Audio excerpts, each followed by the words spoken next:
Hey, Lavar, what's happening? What's going on, boss? Hey, appreciate you being here.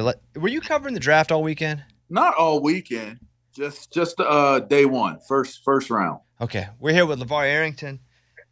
When I watch the draft, my wife doesn't understand why I will sit there for 3 hours and watch round one when it's only like 30 picks. She's like, "What are you watching? You're watching a man walk up there with a card and read somebody's name."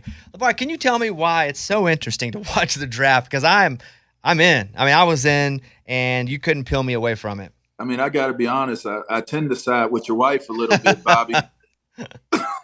but I will say this: I think the intrigue and the excitement of guys who have worked hard to achieve and accomplish at a level where they're actually able to reap the benefit of it. It's not very often that you see someone who works to get to a point of where they get paid for what they do and it gets announced on national television, right? Everybody in the world gets to see you get hired by your new employer. So I think the storylines of every single guy is unique and specific to them. And so if that's what you're into, I mean, I always say football and well, football really is like the greatest reality TV show going from day one. Yeah, I guess too. I was into just figuring out where the quarterbacks were going to go because we knew Bryce Young was going to go at one, or we felt we did. And then it Mm-hmm. was, would the Texans even take a quarterback? And then it was, where would Stroud fall if they didn't? Where would Levis? Where would Anthony Richardson end up? Well, maybe the quarterback intrigue was what had me so much this year. And so a lot's been made of Bryce's height and weight and kind of mostly the weight and the Mm-hmm. all the punishment he's going to take. Like, what would you tell him if you had a few minutes to sit with him about what's going to happen this year? Well, I mean, the game has changed. So, I mean, the reason why height and weight has mattered so much is the pure physicality and the brutality of football. You know, that's kind of been minimized. Guys aren't getting slammed around the way that they used to. I mean, we saw Tua get slammed around a little bit, a couple guys, but for the most part, you can avoid a lot of contact that is really debilitating to you as a player and as a quarterback. The rules are really put in place to protect you from being hurt. So now you're running an offense. The offensive schemes these days they're called RPO offenses, Bobby. And an RPO is basically you line the quarterback maybe 5, 6, 7 yards away from the center, and you're snapping the ball almost like a shotgun. And it's a read run type of deal. So not to get too deep into the football weeds, but you're able to look at the defense, see how the defense is playing you as an offense. And if it looks like they're playing pass, you hand the ball off and let the running back run. If they look like they're playing the run, then you fake the handoff and you create a little bit of space and you throw the read option for the pass. So being tall doesn't really matter anymore because you're not standing under center.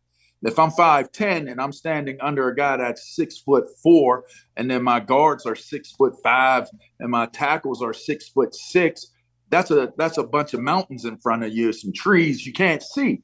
But if you're 5, 6 yards, 7 yards off the ball and you're dropping 3 or 4 yards off of that, it really doesn't matter how tall you are, honestly. And to be quite frank, it doesn't matter how much you weigh either. Just you have enough time to get rid of the ball and throw the ball away before you're getting hit by guys from the defense.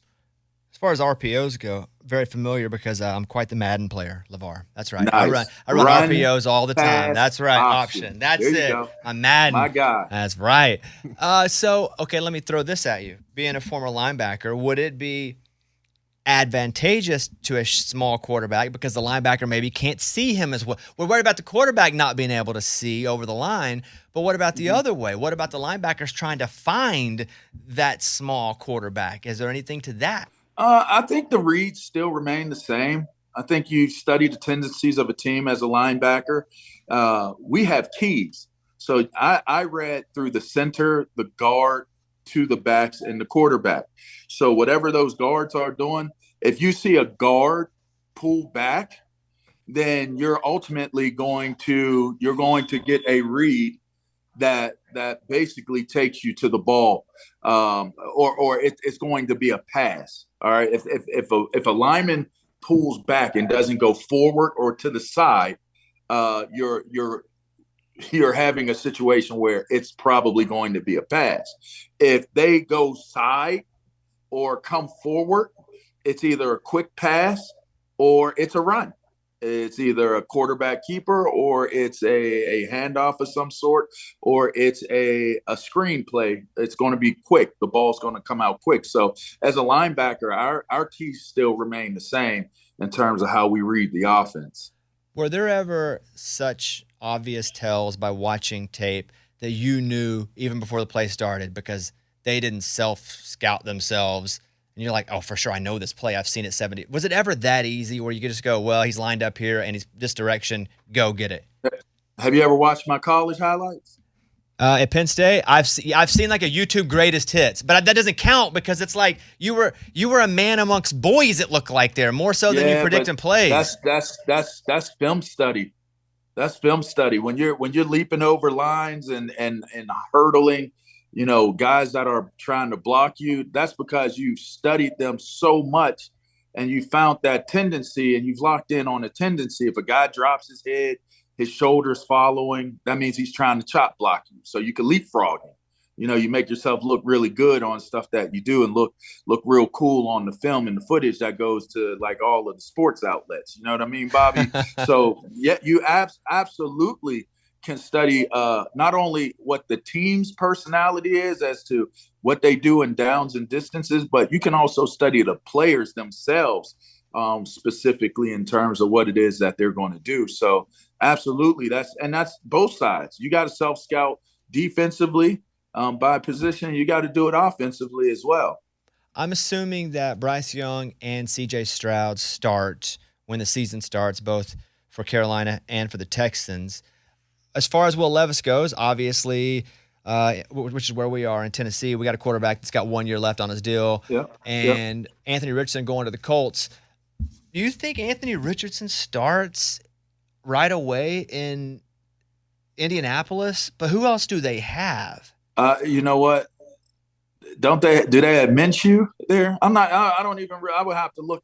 I don't even know off the top of my head who they have, because they did have Ryan. Matt Ryan, right? Yep. I'm certain he's not coming back. So I don't know how that's going to play out.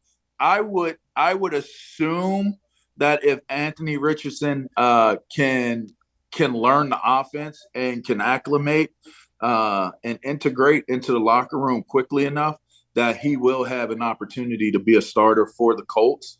As for Will Levis, you got to believe he might be the steal of the draft, the way he slid and fell down so far. And it's interesting because you guys took Malik Willis last year. So you draft a pretty good quarterback from Liberty last year. You get Will Levis this year, and you got Ryan Tannehill that has one more year. You'd assume it's still Tannehill's job, but I would not be surprised if, under the circumstances, that Will Levis speeds up the process for him to actually be able to challenge for the starting job as well in Tennessee.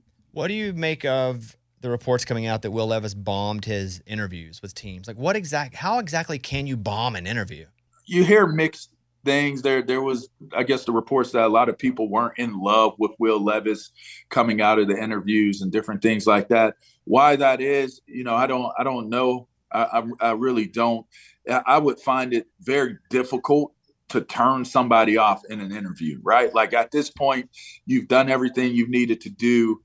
You're being invited to come spend time. What exactly are you going to say and do? Like, are you passing gas while you're there? Is it real funky? Like, did you not brush your teeth? Do you have a whole bunch of food stuck in your gums? Like, I'm trying to think of what would be the things that would be so offensive in a football arena, by the way. We're not talking politics. We're not in the Oval Office and you're talking about trying to be the person, the aide and the assistant to the president or something like that. We're talking about being a football player. I'm not 100% certain with all of the things that go along with football and the etiquettes that are or lack thereof. I'm not 100% sure how you turn people off in an interview, other than just being purely ignorant in how it is you go about your business. And I know Will Levis personally. He's not the ignorant type of dude. Like, he's not going in there. He's not being, totally disregarding, what the scenario is that's in front of him. So I don't know what that report means. I don't know what he had to have done for that to be the way he was perceived. But I did hear those same reports. Like, people weren't in love with him when they had their interviews with him. You were talking about Bijan Robinson and how you compared him to Thurman Thomas from Buffalo. Yeah. Why is that? What's the similarities there? I just think the way they're built, the way they move. Like, Thurman Thomas was a very, very smooth, but a very squatty running back. Even Barry Sanders, right? And they both came out of Oklahoma State. I mean, so they're both Big 12 schools that we're talking about. But Bijan just has that type of movement where, to me, it's squatty, but it's quick, it's decisive, it's on balance, and he's very versatile. Great vision. His change of direction ability is phenomenal. And just watching him, he just looked like a young Thurman Thomas, And I'm a football geek. I'm a fan of the history of the game. So a lot of times I really take pride in being able to kind of relate what new talent looks like in comparison to older talent. And so Thurman goes back a little ways, back into the 90s and even into the late 80s. But I just saw that as definitely maybe an appropriate comparison to the type of game that Bijan has. You were drafted second overall in year 2000. How long until? Ain't that special, man? Yeah, pretty special. It's very special. Pretty cool. It's very cool. Pretty cool. How long till you get? That's why I got that nice little stairwell casing right there. You see that? Yeah, I felt that. You got a lot of money when you got a casing on a stairwell, not just a rail. You right. Got like a design. You like that? How long until you get a paycheck? What you mean? When you get drafted, here he is, number 2 overall pick. At the time, you got to sign. Well, see, that's the thing. You got to be signed. So you're drafted, and they said that they're taking you, but you still got to get a contract done. How long did that take? When you go number 1, you go number 2. You can get started on that process immediately. That could actually happen before they even call your name. Sometimes it drags out, and they call guys holdouts, but you really, in theory and by definition, you can't really be a holdout because you haven't been officially hired, right? You got to sign the paperwork. You guys got to agree to the deal, and now you become an employee of the team. So sometimes it gets done quick, sometimes it doesn't. I mean, now with the slotting of contracts coming into the league, it's pretty easy. Like, you're not going to have guys holding out. There's like a few things that you have to talk through in terms of guarantees and options and stuff like that. But pretty much the contract is pretty much the contract for rookies coming into the draft, which it was a little different in 2000 when I came in. We actually negotiated a deal, and you could actually get a really, really favorable and big deal before having ever played a down of football in the league. So it depends. You could get it as early as the night before the draft, before they call your name. If you're the number 1 guy, you could have your deal done before they even call your name, or it could go well into camp before you get a deal done. But how long until you felt like you were rich? I was never poor, though. Yeah, but rich and poor and not poor are two different things. You don't get a casing like that on your stairwell. I'll say wealthy. Okay, go ahead. When did I feel wealthy? Probably, I don't know. I don't think I've ever felt wealthy. I don't think I've ever felt. First time to that this check, day, I don't know that I feel first time wealthy, that check bro. hits, though, I'm feeling pretty good. You're feeling? I felt good. I'll tell you, I probably only looked at 3 or 4 checks in my entire career, man. Like, I made sure my money was in the proper places, but I just never was. It never was big to me to obsess over it. I felt like you did it for so long to get to where you can make that type of, that type of wage doing what it is that you love to do. So once I made it, I kind of felt like if I got too deep into that aspect of it, I might lose the essence of who I was. So I still stayed hungry. Like, I had never even accomplished or achieved anything, to begin with. I mean, I did walk into a Ferrari dealership with a pair of like raggedy shorts on and a torn up practice t-shirt and some flip flops and mess around with a salesperson. And they wanted to kick me out and have me removed from the premises. And I did end up buying a 360 Medina right there on the spot. From the actual another salesperson who came out and was actually very cordial and kind to me. I did flex a few times. I definitely flexed, but I just wasn't obsessed by it. So I don't know that I ever felt like I was like, oh, you made it and oh, you're rich and stuff like that. I've just always kind of been on to the next. It's like just trying to keep accomplishing. And that might be a corny answer, but Bobby, I'm just telling you, I'm still like that to this day. That's why I'm on this phone call interview with you, right? Because I'm with iHeart, I'm with Fox Sports Radio. I just continue to just kind of keep building what it is that I do. Just stay hungry, humble and hungry. I was listening to Cowherd's podcast and I heard Up on Game come on, the promo you guys do for Up on Game, and it's you and Hujmanzada and Plaxico. And That's right. I was like, dang, that is like a legit group of guys here talking about football. Yeah. So how did you three come together to do this show? Well, I was an evil scientist.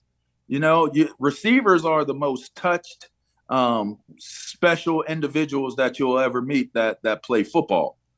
So they're very interesting, we'll say, in how they view the world around them. And TJ and Plexico, even in particular, more specifically, are very touched and very special. TJ has such a strong, pronounced underdog, boulder on his shoulder type of approach. And Plexico's just real smooth and just very, very laid back, unassuming, but yet very opinionated type of dude. And I just like being the one that kind of facilitates the discussions.